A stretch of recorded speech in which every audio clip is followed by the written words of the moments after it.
On July 19, 2026, Ukraine's Interior Ministry announced something that, on the surface, looked like nothing really out of the ordinary. What they unveiled on that day appeared to be just another in a long line of naval drones Ukraine has fielded since 2022. This one, an unmanned surface vessel built by a combat diver unit. But the detail that made this one worth notice wasn't the boat itself, it was who built it.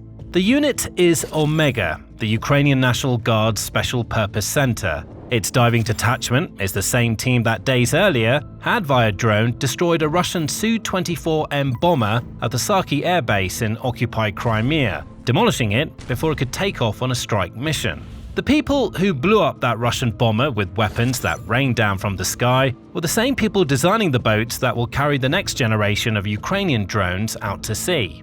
We want to spend this video on that boat, as well as what it says about how Ukraine fights a naval war with a very limited navy, and on the multi-year arc of naval drone innovation that made all this happen.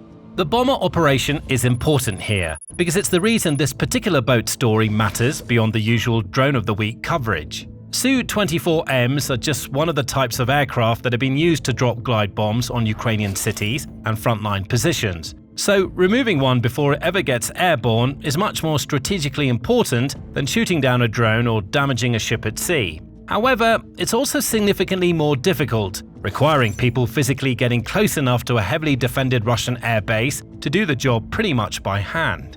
That's the resume of the unit that then turned around and built its own naval drone. It isn't a research and development team learning about combat secondhand from someone else's after-action reports. It's a special operations unit designing hardware based on missions its own people just ran. Let's start with what the Omega team actually built, because the details matter. According to Ukraine's Ministry of Internal Affairs, the vessel was developed by the diving detachment's own engineers working in partnership with a Ukrainian civilian IT company, not through the country's centralized defense procurement system. Photos released by the ministry show the boat powered by a Japanese-made Suzuki outboard engine and fitted with a satellite communications terminal, which suggests a platform designed to operate and stay in contact with its controllers well beyond visual range. The boat was bluntly described as a mothership that carries FPV drones, which then fly on to destroy the enemy. That's the whole concept in one sentence. So the boat itself isn't a weapon but just a fancy delivery truck, closing the distance to the target zone. Then come the actual killing machines, which are the tried and true first-person view drones, which need to launch from as close to the enemy as possible and arrive with enough battery left to maneuver and strike. The idea apparently came out of the Zaporizhia sector, where Omega's teams were already flying FPV drones against Russian logistics and equipment behind the front line. There, they were running into the same wall every operator in this war eventually hit. Batteries only carry a drone so far before there's no power left for the strike itself. But with a delivery system, you can theoretically extend that range much further. A naval platform solves the range problem, the same way a forward operating base solves it for infantry. Get closer before you commit the expensive, fragile part of the system. The National Guard had suggested it was already having unmanned teams operating in southern Ukraine with this broader approach. Small boats plus FPV drones plus the diving detachment's own tactical experience to destroy Russian vehicles, armored equipment, fuel tankers, and electrical infrastructure. The goal is for the so-called technology, which translates to drones and remote-operated systems, to save the lives of Ukrainian fighters while increasing the rate at which Russian forces are eliminated. And the unit isn't stopping at strike missions. One report indicated that possible iterations of the boat are meant to carry FPV Interceptor drones, turning the same hull into a piece of mobile coastal air defense. The Interior Ministry has not released the vessel's official name or its technical specifications, so consider the engine and communications details as based only on what the photographs show rather than a full spec sheet. But the intent behind the boat is not ambiguous. But the concept of the naval mothership isn't really new. Ukraine has been fielding FPV-carrying sea drones for a few years by this point, from the Navy's Barracuda system to Defense Intelligence's Katran. What is new is who's doing the building. A Frontline Special Operations Unit, the same divers who plan and execute underwater sabotage missions against Russian aircraft, designed and built a naval drone with a private tech partner, rather than waiting on the normal defense industry pipeline. That's part of a pattern that increasingly defines how Ukraine fights this war. The operators who use the weapons are becoming the people who make them, cutting out layers of procurement and iterating at the speed of the frontline rather than the speed of a ministry. To understand why that pattern matters so much for the naval war specifically, we need to back up to where Ukraine's sea drone program started. Because this is a story about a country that began the full-scale invasion with essentially no navy, and ended up, 4 years later, running one of the most closely watched experiments in unmanned naval warfare anywhere in the world. When Russia invaded in February 2022, Ukraine's conventional navy was not a serious factor in the Black Sea. Its most capable surface combatants had already been lost or scuttled in the opening days of the war to keep them out of Russian hands, and Russia's Black Sea Fleet, based at Sevastopol in occupied Crimea, had effective control of the water. That fleet blockaded Ukrainian ports, threatened amphibious landings near Odessa, and served as a floating missile platform, launching missiles at targets across the country. Ukraine's first real answer was the sinking of the cruiser Moskva, the fleet's flagship, in April 2022, using Neptune anti-ship missiles. That was a shock to Russian naval planning and the first sinking of an enemy flagship since the Russo-Japanese War in the early 20th century. But this was a one-off missile strike, not a repeatable system. Ukraine needed something it could build at scale, cheaply, without a shipyard. That something turned out to be a small, low-profile, explosive-laden boat that barely rises above the waterline, hard to see on radar and even harder to hit. Ukrainian developers began designing what would become the Magura series in the spring of 2022, and by October, early prototype boats that preceded the operational Magura V5 took part in a raid on Sevastopol harbour itself, the Russian Black Sea Fleet's home base. The initial raid damaged the fleet's newest flagship at the time, the frigate Admiral Makarov, along with a minesweeper. The drones didn't sink anything that night, but the raid proved the concept worked. A handful of cheap, uncrewed boats had gotten deep inside Russia's most heavily defended naval base in the Black Sea. From there, the program moved fast. Ukraine's Military Intelligence Directorate, or the GUR, became the lead operator of the Magura family, and by 2023, the boats were already ranging far from Ukrainian shores. In May 2023, 3 Magura drones struck and damaged the Ivan Kurs, a large Russian intelligence collection ship hundreds of miles from Ukraine. The Security Service of Ukraine, the SBU, fielded a parallel naval drone family called Sea Baby, and in July 2023, Sea Baby drones loaded with close to a ton of explosives struck the Kerch Strait Bridge, the physical and symbolic link between occupied Crimea and mainland Russia. Sea Baby drones were later adapted to lay naval mines, to carry rocket launchers, and to strike additional Russian vessels near Novorossiysk once the fleet relocated there. The turning point that really cemented naval drones as a strategic weapon rather than a nuisance came at the start of 2024.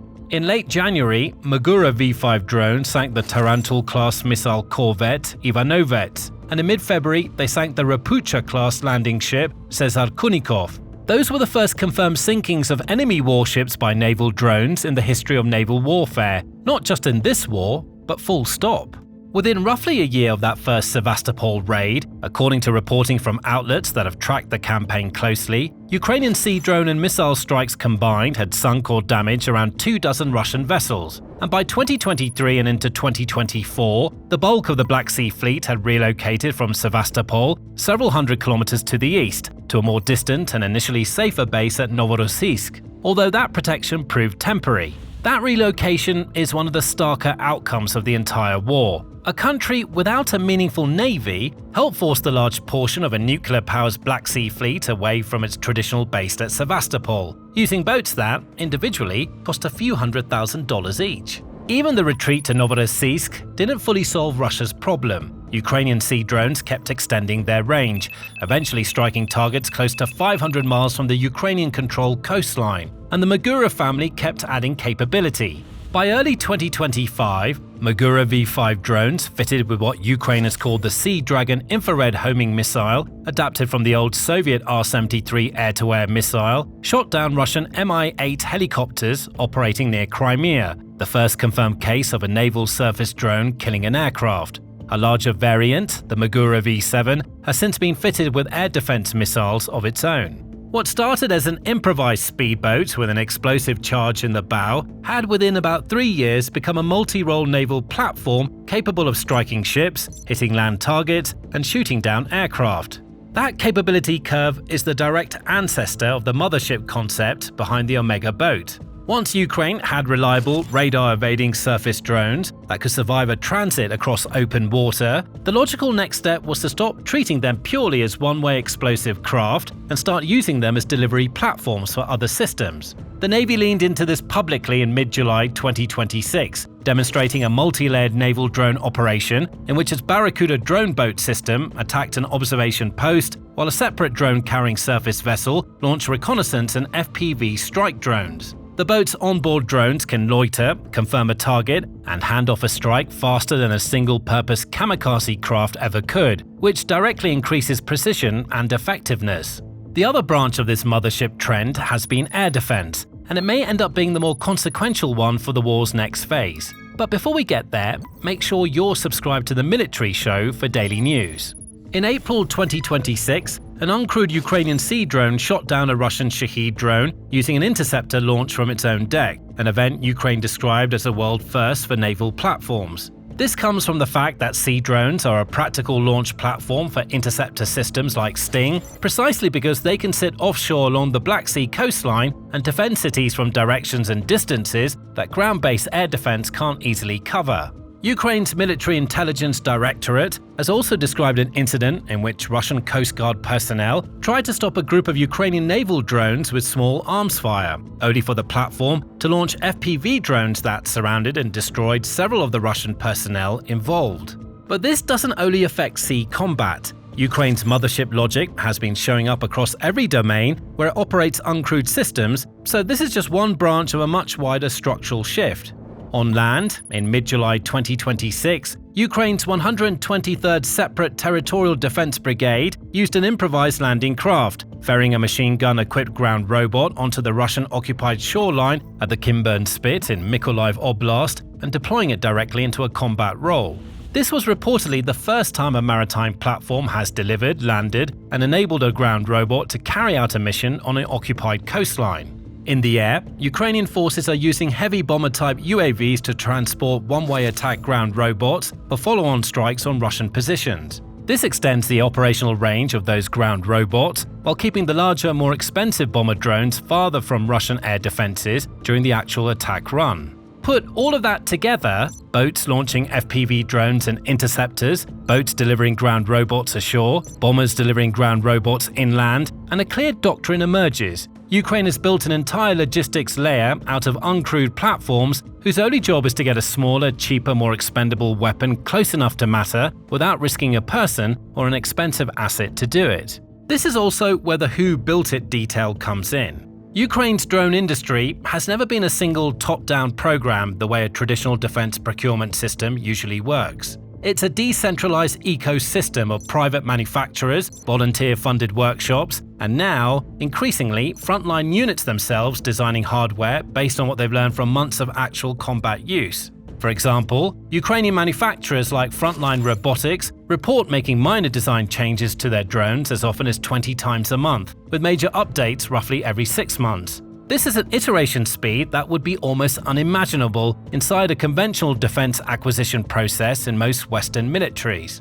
Omega's diving detachment, building its own boat with a private IT partner, fits squarely inside that same culture. These are the operators who know exactly where their FPV drones will run out of battery, exactly how Russian coastal defenses respond to a low, fast-moving hull, and exactly what a diving team needs from a support platform during a special operations mission. And instead of writing up requirements and waiting for someone else to build it, they built it themselves. Ukraine's naval drone program has also started shaping how other militaries think about this kind of warfare, which is its own signal of how far the technology has come from those first shaky prototype runs into Sevastopol harbor.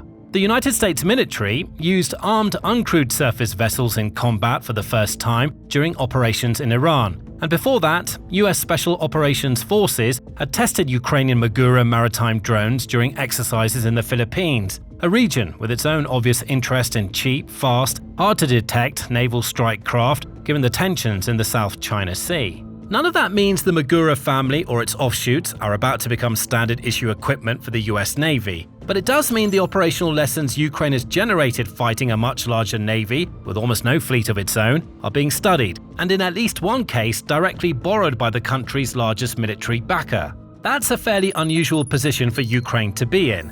In most areas of this war, Ukraine has been on the receiving end of Western technology and doctrine. In naval drones, the flow is partly reversed. It's also worth being precise about what Katran and Barracuda actually are, since both names get used loosely in coverage of this story, and they aren't the same thing. Katran is operated by Ukraine's Defense Intelligence Directorate, and like the Magura family, has largely functioned as a strike and reconnaissance platform in its own right. Barracuda belongs to the Navy, and per the Navy's own July 14th demonstration, it's built specifically around the Mothership role, attacking a target directly with its own onboard systems and then launching subordinate FPV drones to extend the engagement. The Omega boat sits closer to the Barracuda concept than to a single-purpose strike drone like the early Magura variants, a carrier first, a weapon second. What distinguishes it from either government program is simply its origin, a combat unit's own engineers working with a private partner outside the formal procurement channel.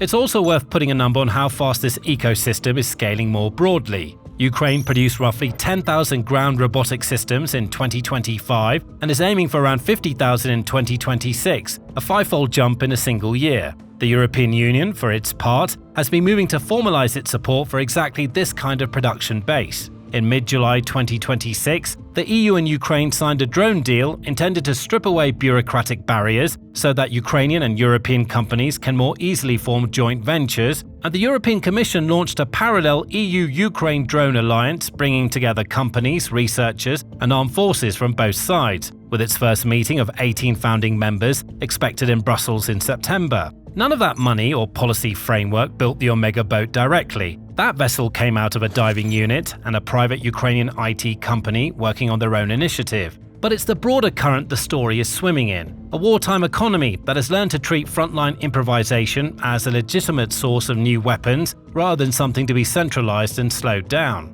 So where does this actually leave Russia's position in the Black Sea by the summer of 2026? The core picture hasn't changed much since the fleet retreated to Novorossiysk, but the pressure keeps compounding. Russia's Black Sea Fleet has been forced to keep adapting its operations and has seen its opportunities for major Black Sea actions drastically cut down compared to earlier in the war. What's also changed is the shape of the threat facing Russian forces along that coastline. It used to be enough to keep large warships away from a handful of known drone launch points. Now Russian planners have to account for small boats that might be carrying explosive payload, an FPV swarm, an interceptor drone, a ground robot, or some mix of all of the above, launched by anyone from Navy crews to intelligence operators to a special operations diving unit working independently. That unpredictability is the actual strategic asset Ukraine has built here.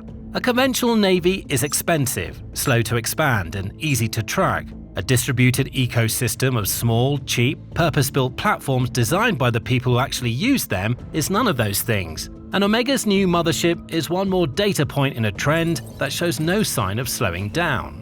But the actual goal of all of these tactics isn't even perhaps the Russian Navy, but the occupied Crimea. And there, Ukraine is making bolder moves to the point where some analysts consider it as good as theirs. To learn more, check out this video, and make sure to subscribe to stay up to date with all the news.